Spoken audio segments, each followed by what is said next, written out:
really good defender, talented, gifted, comfortable with the glove on his hand. You know, a guy that probably hasn't hit a ton in the minor leagues coming into this, but you look at those Norfolk numbers and the reports coming from Fetty down in Norfolk and kind of what he's saying about him, and, you know, there's a lot to like.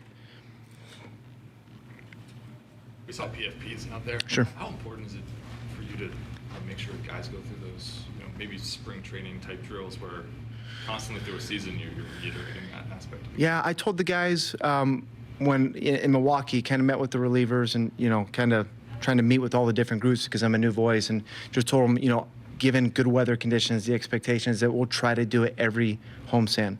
How important it is? It's very important, right?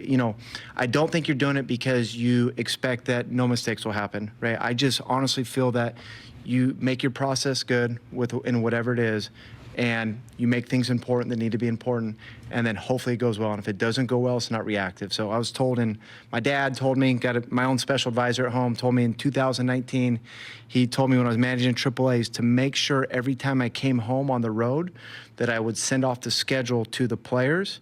And if it had PFPs in it, it was communicated before they got home, so it wasn't something where we messed something up and now we're going to go panic and work on it. So to me, it's just setting the expectation that we do it. It's part of who we are. It's important. It wins and loses games every night. I saw some team was taking infield the other day, which was really an anachronism. Say that again? Some team was taking infield the other day.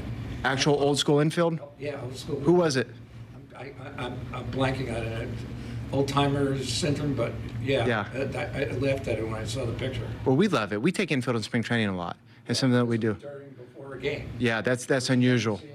No, you don't see it in the big leagues. You'll see it in the minor leagues sometimes. I love doing it in the minor leagues. I preferred it. I got to the point where I would do it on the road, because when you're on the road taking infield in the minor leagues, there's people in the stands. So, you know, you start putting pressure on a player. There's one ball in the field. There's people watching take infield. It's going to make you practice good. And, you know, I think any coach in any sport will tell you, you know, you kind of play like you practice. Tony, we haven't had the opportunity to talk to Grayson Rodriguez. Sure. What's new on him? Nothing new, going through his throwing progressions, and then we'll kind of go from there. You know, Grayson's doing great. He's progressing as expected right now. It's not something we want to put deadlines on by any means. You know, you can kind of relate to what's going on with some of the position players coming right now.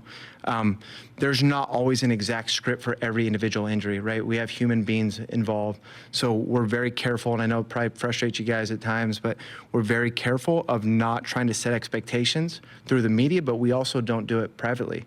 It's not something we're saying like, you got to be ready by this day.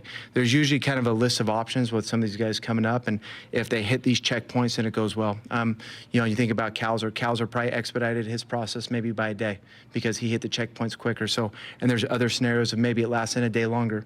So we're trying not to put too much pressure on these guys. I think that's fair, right? And it's not a public thing, it's also a private thing. And I think it's just dealing with injured players and understanding that we probably don't know exactly how every injury is going to heal.